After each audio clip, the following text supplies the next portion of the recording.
Pittsburgh Steelers coaches and teammates tell the real truth about George Pickens, saying that he has to grow up and grow up fast based off his penalties and unsportsmanlike conduct in the Bengals game. Plus, NFL legends, they give their thoughts on George Pickens, saying that he has to turn on his attitude if he wants to stick around in the NFL. Plus, Najee Harris, he gives a funny update on his exhaustion in the first quarter against the Bengals this past week, where he had to be subbed out the game. But first, before I get more into it, make sure you subscribe to the channel, turn notifications for everything Pittsburgh Steelers news and updates. Also like this video. Now, let's get right back into it. So, coming out of this past week's game against the Bengals, you look at George Pickens and he had 2 unsportsmanlike conduct penalties. One for taunting a Bengals player and one for making a symbol towards the crowd, which resulted in another penalty. It wasn't 2 of the same penalties in terms of kicking him out the game, but it could have been. So when you look at this, George Pickens, he honestly doesn't think he does anything wrong. And in his interview after the game, he says that he's just going to keep running his routes. He's going to keep playing the way he's playing. And that we got refs out there that make certain calls for certain penalties and certain flags. And if they don't make it, then there's nothing to talk about. So he's going to continue playing how he plays. So he kind of turned himself into a victim rather than take accountability. But anyway, let's move over to what his coaches and his teammates had to say about those penalties continuously happening and how it could end up hurting this team. So let's start off with Russell Wilson, because Russell Wilson said that he had a talk with George Pickens during the game. And some of the talk went like this. He said, he's got to understand when you're one of the best receivers in the world, everybody's going to have their eyes on you. But he did a great job responding. So Pickens, he addressed Russell Wilson's advice and he came close to kind of accepting the measure of responsibility. Because George Pickens said this, he took some responsibility at least. He said, that's something I already know. I'll just probably say the refs thinking different gestures can hurt the team.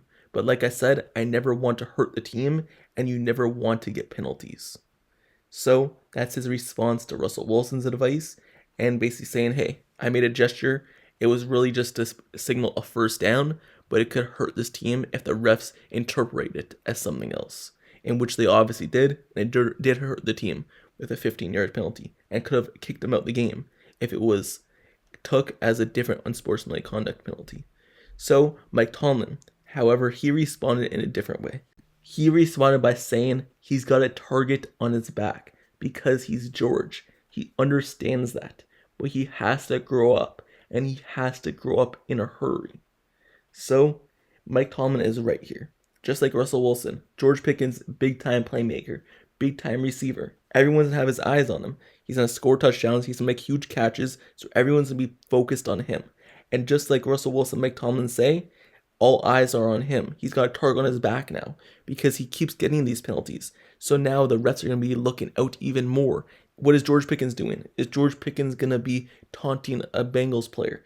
Is he going to be taunting a different player? Is he going to be making gestures to the fans in every other game? So the refs are going to be more focused on George Pickens now in a result of that. So like Mike Tomlin said, he now has a target on his back. But that doesn't take away the fact that George Pickens keeps on doing it, because he could still have a target on his back, but it not be a problem. But it is a problem because they're more focused on him, but he continues to do what he's doing. So Mike Tomlin says that he has to grow up and grow up in a hurry. So this is true as well, because George Pickens has to realize this, and it's late in the season. He's in his second season now, third season. So you look at this, and George Pickens isn't a rookie anymore. He isn't a player who's in his second year. He's in his third year. He knows what the refs call. He knows what the NFL is going to pay attention for, and he has to get it right. And he can't hurt this team. He could help the team.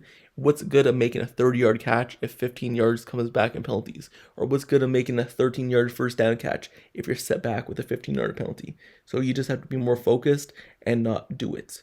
And George Pickens, he thinks that he understands where they're coming from, because he responded saying, if certain calls don't go my way, all I can do is keep playing. So hopefully he understands where they're coming from and just move on from a play after play. So the reason why this is even a video or even a topic that's being brought up is because the media started to cover it. It started to be in the media because it keeps happening week after week, and 2 more penalties happened this week with George Pickens. It was a big thing with the Browns player in the back of the end zone, how he didn't go up and he didn't try for the Hail Mary. I believe he was pushed out and it wasn't his fault, but anyway, it was covered in the media for that. And now this is being covered in the media. And the reason why this is a video is because now legends, NFL legends, are talking about it. For example, Chad Ochocinco, someone who had these problems, who was labeled as like a diva receiver as himself, going in. He had to talk on a podcast. He brought it up and said that he will have a chat with George Pickens about this. You also look at Big Ben Roethlisberger on his podcast. He had James Harrison on this week, and they're talking about how these penalties are unacceptable and how they should not happen, and they're hurting the team. So, looking at Chad Ochocinco, what did he have to say about George Pickens? Because he's gone through this himself, and he says that George Pickens has to embrace the villain role, and that he mastered the villain role himself. So basically, Chad Ochocinco said, I'm going to hit the young bull. I got George's number. I'm going to talk to him, listen, take some of that fun, some of that energy that you display that you're being penalized for, and turn it into entertainment. It's okay to be the villain. Enjoy being the villain. Embrace being the villain. But do it in a way where it's organized chaos within the game of football. Have fun within the game of football without having to get those penalties. I'm telling you, it's going to pay dividends in the long run. You got to understand and remember those rules when you're engaged in a war. I'm telling you, I'm going to talk to him. I'm going to hit him tomorrow. You need to take some of that same energy and turn it into something else where it's engaging for us and those watching, and where it doesn't cost your team. There's a way to do it. I mastered it. So, this is really good because Chad Ochocinco, like I said, he was that diva receiver. He was considered a diva, and he had some of the same problems, and he mastered it like he said. He didn't cost his team. Even though he was a chaos, like he brought up, he did it in the rules of the game. But, hopefully, another great receiver in Chad Ochocinco Chad Ochocinco is able to get through to George Pickens, and George Pickens listens to him because obviously he has this number for a reason. They talked in the past, and if he could listen to him and Chad Ochocinco could get through, it could really help George Pickens because they're the same type of receiver. Also, like I said, Big Ben, James Harrison, they said it's unacceptable. James Harrison went on to say that it's costing the team penalties. Big Ben said it's week after week hurting the team, and what's the point of making a big play if you're being set back every single time?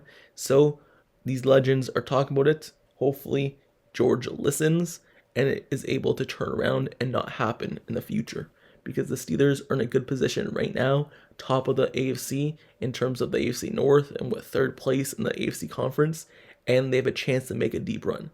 And if this happens, it will only set them back, but if it doesn't, those plays could pay dividends, like Ochocinco said, and really help the Steelers team week in and week out.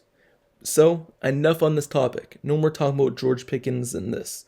Let's talk about something fun a little bit, because Najee Harris, he gave a hilarious answer and explanation for his bizarre exhaustion in the first quarter, because there's no injury. He was not injured, but he was exhausted.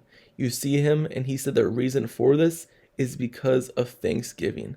And Pat Fryermuth's girlfriend, Jill, she made this fire banana thing at Thanksgiving, and I had too much of it. I guess I didn't know it affected me until that first drive, so I blame her. I got some oranges, and I was good to go. So, that's a little fun thing to end this video on. Just Najee Harris saying that the exhaustion came off of that Thursday Thanksgiving dinner and some of the food that Pat Fryermuth's girlfriend made. So, he was able to get back in the game after, like he said, taking some oranges. But that's just a little fun thing to end this video on after like a harsh comments that was piled up on George Pickens from his teammates and coaches, and also just George Pickens in general. So, with that being said, that's the end of this video, but let me know your thoughts down in the comments below about George Pickens and these legends talking about him, saying how they're going to try to help him and how it's bad for the team, and then the coach saying he has to grow up fast, Russell Wilson saying all eyes are on him. Do you think George Pickens has a target on his back? Let me know your thoughts down in the comments below. And also, make sure you subscribe to the channel and turn notifications for everything Pittsburgh Steelers news, updates, highlights, analysis, reports, everything surrounding the Pittsburgh Steelers I covered and I'll continue to cover. Whether it's the regular season, the off season, the playoffs, whatever. I cover it all. So stay tuned to the channel. Like, comment, and subscribe. And until next time, I'll see you guys all later. I'm out. Peace.